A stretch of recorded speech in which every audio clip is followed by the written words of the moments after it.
Muslim clerics and scholars in Afghanistan have started arriving in Kabul for a meeting. Good evening, I'm Nicole Samuelson. And I'm John Ratliff. The session was called by the ruling Taliban to debate if they should hand over Osama Bin Laden. Taliban officials say once convened, the meeting could go on for days because any decision must be unanimous. In the meantime, a team of envoys from Pakistan is extending its visit to Afghanistan into a third day. At a press conference today, Pakistan's foreign minister says the envoy delivered a blunt message to the Taliban.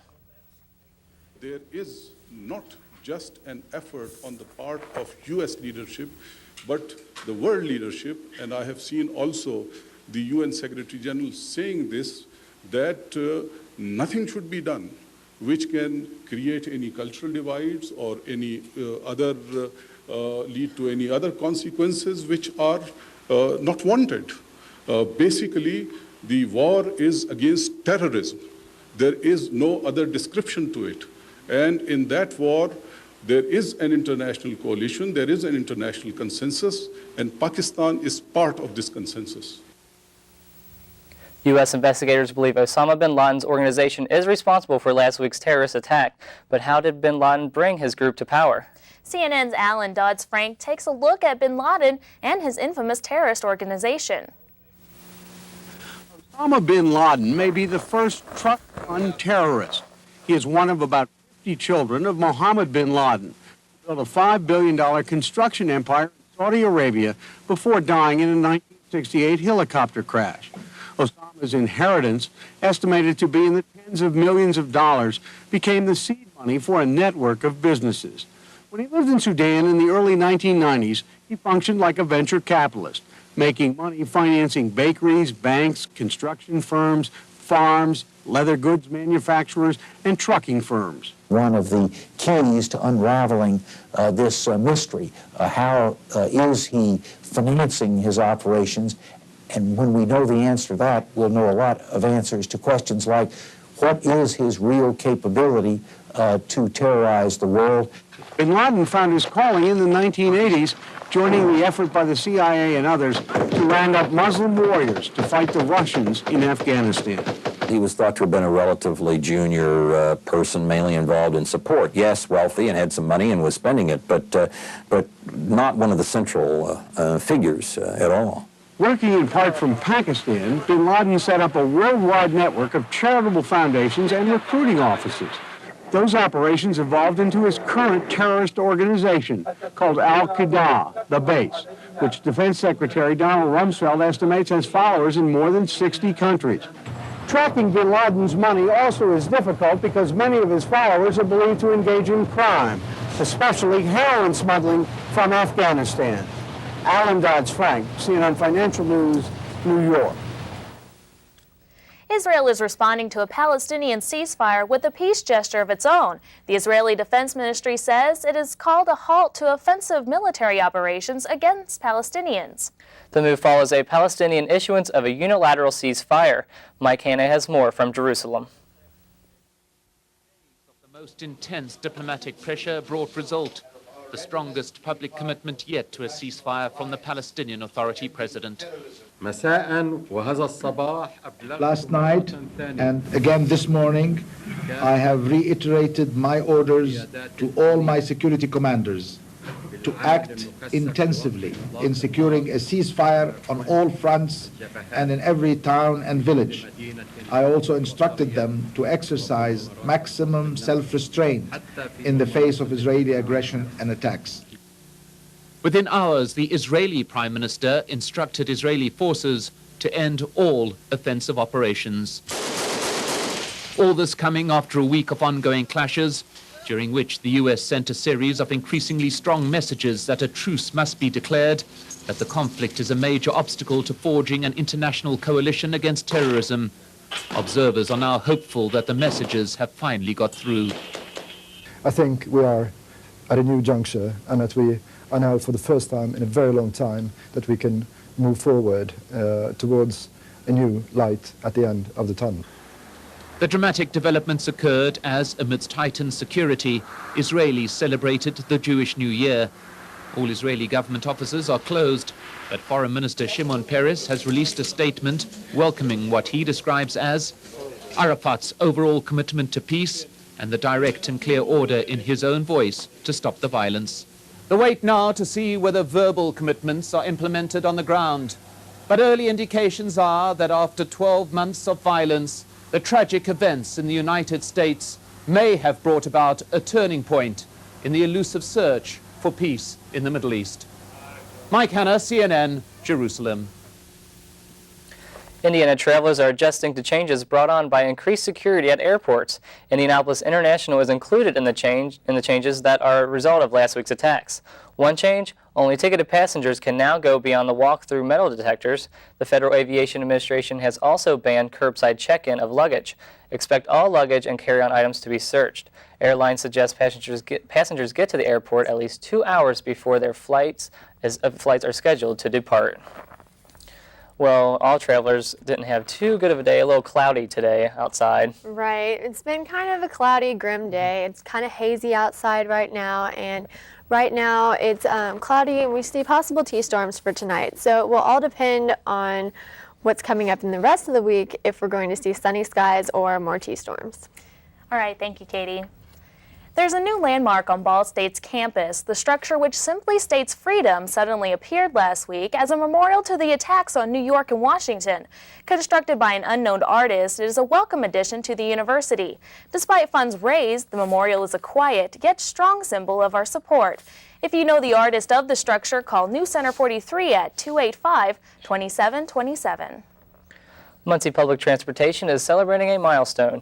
On Monday, officials with Muncie Indiana Transit Systems, or MITS, commemorated their 20-year anniversary. In 1981, the city government took control of the bus service from a private firm. City officials replaced old buses and constructed a garage and headquarters downtown. Today, MITS carries more than 1 million passengers a year. To help celebrate, the bus system will offer free rides Friday on all regular bus routes. Tavern owners are threatening to take legal action against health officials concerning a county-wide smoking ban. The issue comes after health officials have been considering a new proposal that would prohibit smoking in most public places in Delaware County. The local Tavern Owners Association has told county commissioners that it's prepared to go to court if officials persist in their efforts for the ban. Attempts to enact it in the 1990s failed. Health Department Administrator Bob Jones says board members have since asked attorneys to rewrite the ordinance to ban smoking in any indoor setting except private residences. Well, up next, we'll tell you the latest involving the death of an Indianapolis police officer and what it took to track down those responsible. Plus, 4 people are dead after a horrific accident on an Ohio interstate. We'll tell you what caused the accident when NewsCenter at 5:30 continues. In East Central Indiana, there is only one place to turn for local news. About 2 million Serbian residents. Ball State has gained national attention. NewsCenter 43. America's And Rule 7. We're okay on time now, guys. Clouds begin to form. Muncie's only live TV newscast. Reporting live. Only live. On Saturday as we go to the An highlight. official CNN Student Bureau. NewsCenter 43, Monday through Thursday at 5:30 and 9:30 on Burris Channel 43.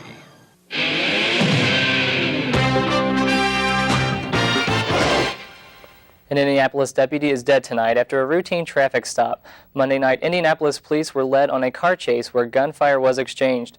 One deputy suffered a fatal shot to the head. A suspect also was killed during the incident.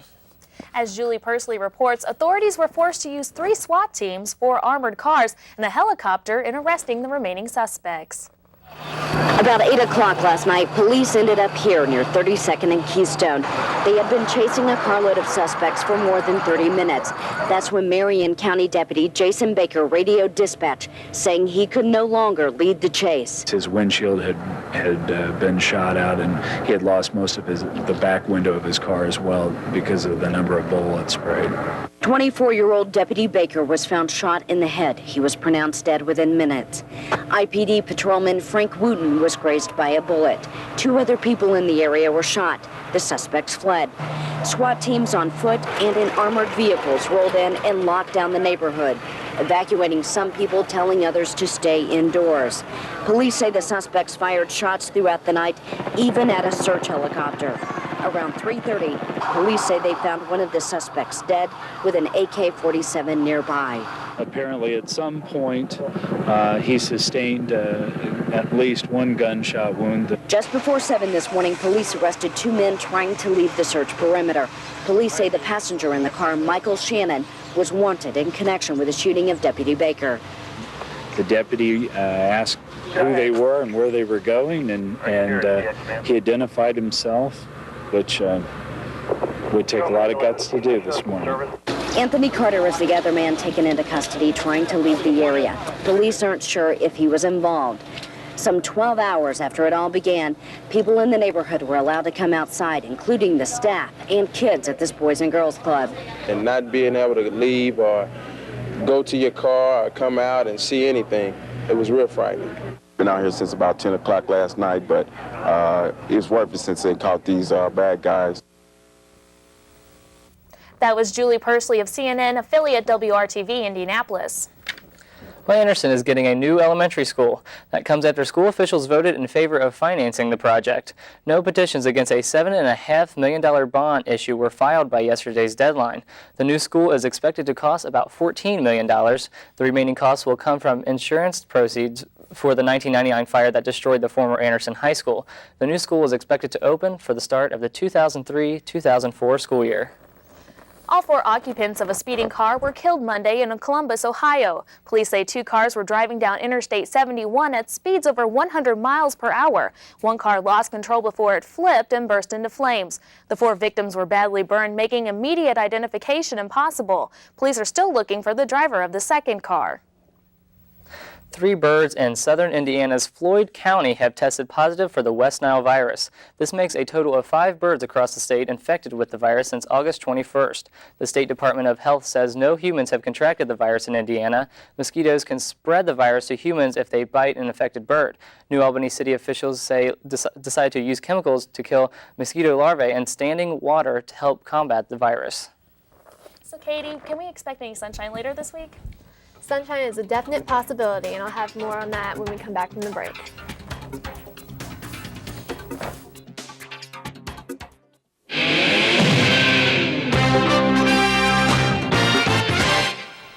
Taking a look outside our campus cam, you can see it's definitely hazy outside. Even though the temperatures reached 76 degrees today, it still hasn't been the most pleasant day outside. Normal highs of 75, today's low 64 degrees. Today's normal low would normally be 54 degrees, so definitely nicer than usual. Too bad it's not sunny outside. Sunrise 6:26 a.m. tomorrow, and sunset tonight will be at 6:45. Right now it's cloudy outside, temperature 72 degrees, winds southwest at 8 miles per hour, humidity at 68%.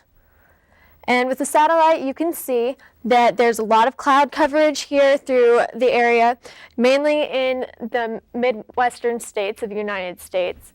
This is in conjunction with the storms that are popping up throughout the area. As we can see on our radar, the storms stretch right here through mostly Illinois. They're moving into the Indiana area soon. And here they come. Right here you can see the storms are really starting to fire up in Illinois. And they will be here shortly. Hopefully we'll just be seeing rain. The most severe threat of storms is here from Texas up into Indiana. And we'll be watching those throughout the night. Tonight, this storm system will move on towards the east coast. Then we will see a high pressure system right behind it. However, the high pressure won't necessarily mean better weather. Tonight, we can see scattered thunderstorms, low 61 degrees. Winds will be about 10 miles per hour, so a little windy. And tomorrow morning will most likely be rainy. We can see some thunderstorms tomorrow, but it will be clearing throughout the afternoon. Temperature tomorrow morning, 60 degrees. And tomorrow, here we go, you can see that the low has moved on off and is clearing behind us, but it will most likely still be cloudy, not sunny. Tomorrow, we will see scattered T-storms throughout the area, but not necessarily like really bad storms. We might see the sun poke through every once in a while, high of 74.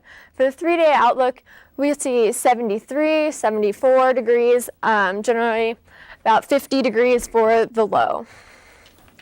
So it's looking like it's going to be a relatively stormy week ahead. All right, well, I'm definitely not looking forward to the rain. I can do without that, especially. I'm ready for the cooler weather, but not that cool, not with the rain coming down. So, but a little bit of sports action going on that we've seen this weekend. The sports world's finally picking up, and that includes Ball State football. We found out yesterday that they have a game. We're going to find out coming up next in sports how they feel about the team they're playing. Stay tuned. Right. Sports is next.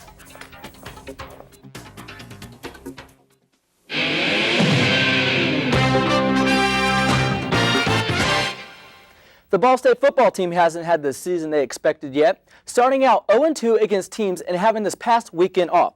The Cards weren't even sure if they were going to have a game and take the field this weekend.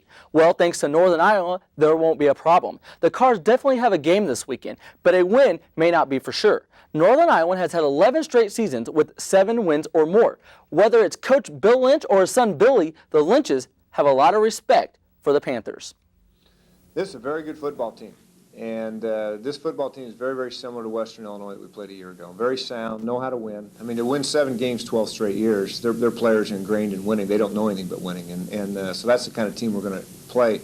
All we know is that they've won at least 7 games the last 11 years, which means they're as solid a program as there is in this country. We had the misfortune of getting beat by Western Illinois last year, so I think we just got to come in and worry about what we do and not worry about what they do as a football team.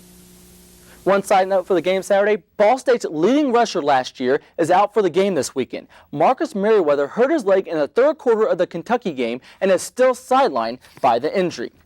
After last week's game getting postponed, the Ball State soccer team is facing Toledo this afternoon at home. The women were 4-0 going into today's match, and last report out the soccer field, it is 0-0 in the second half. It's great to finally get to see the players take the field again. Major League Baseball is back in action.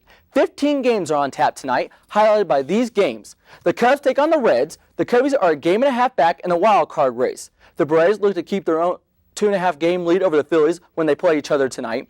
St. Louis looks to win tonight against the Brewers, and the Cardinals are tied for the wild card race with the Giants. And speaking of the Giants, they take on the Houston Astros, who are leading the NL Central. Can we say traffic jam? Let's just think about it. Future Baseball Hall of Famer Cal Ripken's last home game and the Super Bowl champion Baltimore Ravens game on the same evening. Both set to start right after each other. This is why the city of Baltimore has come up with a plan. The Orioles close out the extended season against the Boston Red Sox in a 4-game series. Instead of ending the season on Sunday, October 6th, like every other baseball team, the Orioles made a change. They will now end the season with a day-night doubleheader on Saturday, October 5th, in order to honor one of baseball's all-time greats in Cal Ripken. Kart driver Alex Zanardi's condition is unchanged since yesterday, but he faces another operation from the crash that forced the amputation of both legs. Doctors have said Zanardi's life is no longer immediately threatened, although he remains in an induced coma. The biggest danger remains delayed kidney or heart failure, a reaction to the heavy loss of tissue and muscle.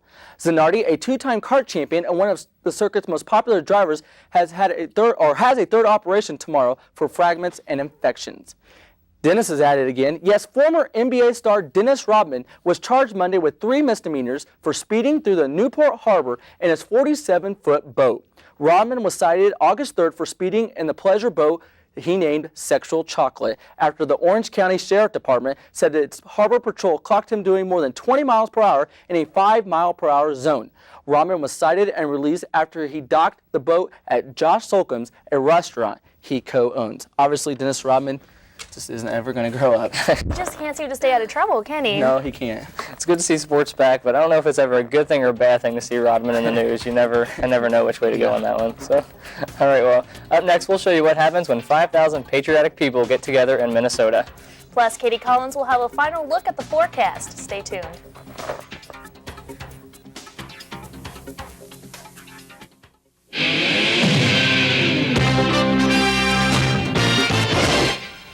All right, well, Katie's back with a look at our final forecast tonight. Yes. Well, tonight, plan on seeing some scattered T-storms. It's going to be a low of 61, so still relatively nice temperature-wise, but we will see rain. And tomorrow morning, we will be starting out with some rain. It may clear off. Temperatures in the 60s. Tomorrow afternoon, we'll be looking for scattered thunderstorms. That doesn't necessarily mean they'll be in Muncie, but they will definitely be in the area, and we will be at possible risk for some. For the 3-day outlook, all of our highs in the 70s, our lows right around 50. It should be a pleasant week, although we will be seeing some rain. All right, thanks, Katie. Well, it's hard to forget. 1 week ago today, jets rammed into the World Trade Center, the Pentagon, and another crashed into a Pennsylvania field. All over the nation, moments of silence were held to remember the victims in Washington. President Bush and the White House staff held a moment of silence on the White House lawn, and in Blaine, Minnesota, 5,000 people joined together to make a human flag and the words "God Bless America." The flag was formed by 2,400 individual pieces of colored board. In New York, the list of the missing is getting longer. Mayor Rudy Giuliani says 5,522 people are lost in the rubble of the World Trade Center, and hope that any of them are still alive is fading fast. 201 people are confirmed dead. And in Washington, the Defense Department is beefing up security by closing down parking lots around the Pentagon. All cars will now have to be parked hundreds of yards from the building. And coming up, new at 9:30, Muncie police and firefighters pay tribute to their New York counterparts who lost their lives. And America's economy took another hit today. This and more news on NewsCenter at 9:30. It's nice to see the country coming together after such a horrible tragedy. Yeah, even after a week. I hope it goes on for a little longer and we keep seeing more and more of those kind of events going on. So we become a little bit closer and a little bit more kind to each other, seeing all this evil happen throughout our nation. So, all right, well, thanks for joining us for NewsCenter at 5:30. I'm John Ratliff. And I'm Nicole Samuelson.